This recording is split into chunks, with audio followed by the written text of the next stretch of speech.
Now for our hand blender, I thought I'd do a scallop dish, a really simple one with chili jam. And first thing we do is to make our jam. It's quite an unusual way of making this. It's a savoury jam, but we're going to add our sugar straight away to our pan. Keep this on a low heat, and I'm going to turn it into a caramel.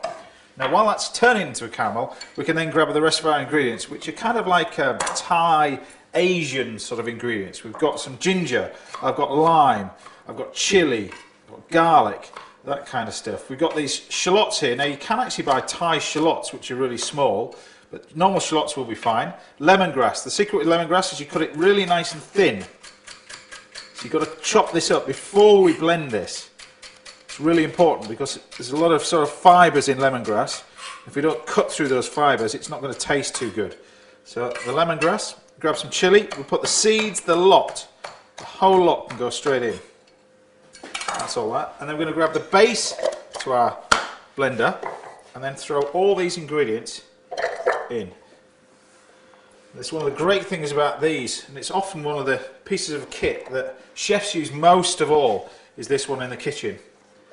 Because it's used for a variety of different things, not just to blend soups, but make paste like I'm doing here. You can do pestos, exactly the same.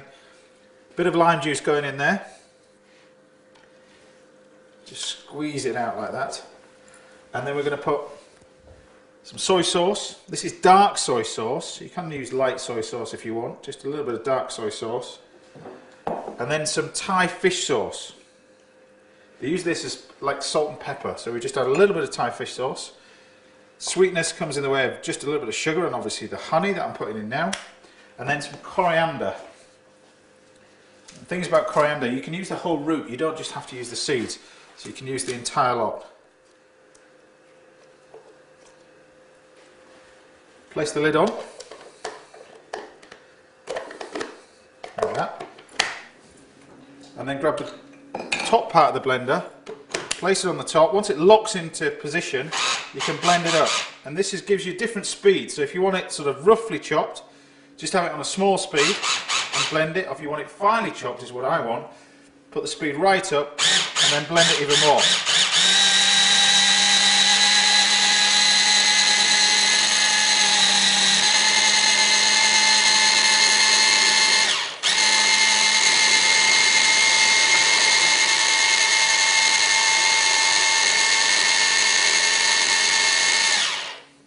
You want a lovely paste. It almost looks like gazpacho, that's what we're looking for. Leave this to one side. And I'm going to leave that while our caramel's nearly ready. Turn our attention to the scallops because they both cook roughly the same time.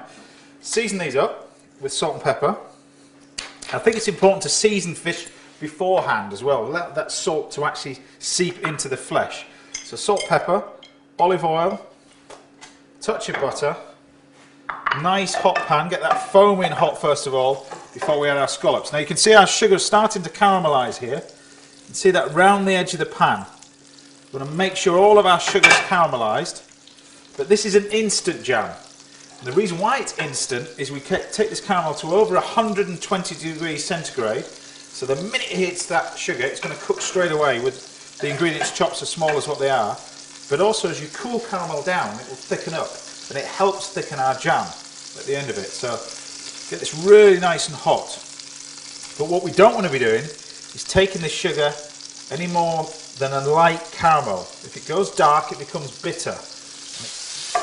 Once the butter and the oil starts to sizzle, then we can place our scallops in. Now you can do this with chicken as well, this dish. This nice nuggets of chicken breast works fantastically well. Most white meats as well as any fish will work really well with this jam. So you get a nice caramel. Then what we're going to do is add this blended mixture.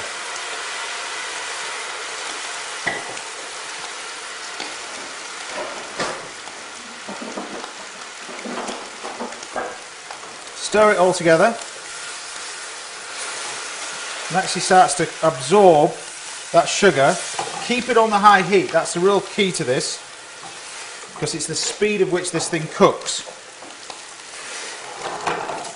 So keep it on the high heat, and it should only take a couple of minutes. Now the scallops should be about cooked in the same amount of time as our jam. So when you've got your scallops like that, we can then test these with a spoon.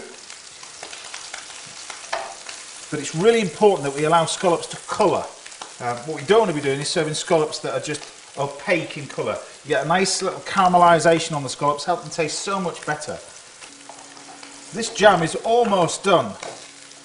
Because the ingredients are blended really fine, they cook very, very quickly. So the scallops now, I can turn these over. They're cooked.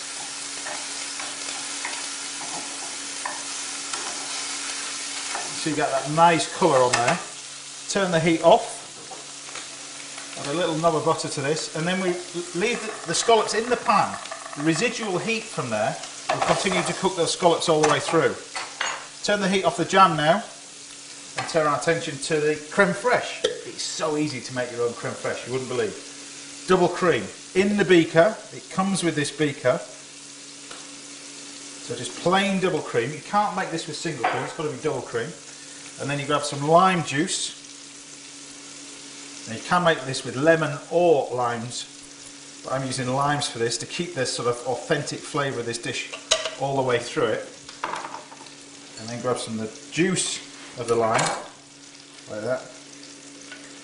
That can sit in here. There is a famous dessert called the lemon posset, which is done very similar to this, which is just using double cream. And what we do is grab this as well. Now we've even made these out of metal so they don't stain as well. A lot of these are white plastic.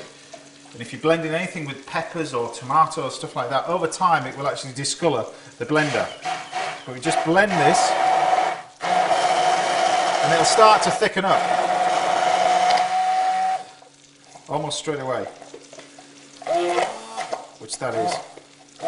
And you've got your own creme fraiche. It's as easy as that. There you go. That actually, the bottom part of the beaker goes in the dishwasher as well, which is really good. And then you've got this thick creme fraiche. See how quick and simple that was? It takes seconds to make your own creme fraiche. Bring the plate over to serve this. We've got the scallop shells here. You don't have to, of course, put them in the scallop shells, but they do look nice. Good pinches of salt. Now, don't worry about this. This is not for taste. This is just to help the shells stick where they are, so they don't roll around all over the place. Now we can grab our chili jam. You can see that now it's actually started to thicken up. You get this beautiful flavour from it as well. It's great hot or cold this, but remember, because we cooked it in the caramel, it will go thicker. So there's a decent amount of this chili jam on there. And then you can grab your scallops, which have been nicely cooked. We'll just literally pop those on there. Nice colour. It's all about the speed at which you cook it in this dish. And then finally, you can grab your creme fraiche. Now I put this on because it just stops the jam from being too harsh in flavour. So you just need a little bit of creme fraiche on there, so it's not too strong in spice with the fish. And then we'll just put some of these cresses over the top and cut these straight through. If you can't find these, just use a little bit of watercress, which is really good, or you could use some Mizuna leaf or even roquette, which is really nice as well. Just dress that with a little bit of oil over the top. But these living cresses are becoming more and more popular these days, so if you can find them, they're really good. But we just put a few of these leaves on the top. And there you have it, my scallops with homemade chili jam and creme fraiche.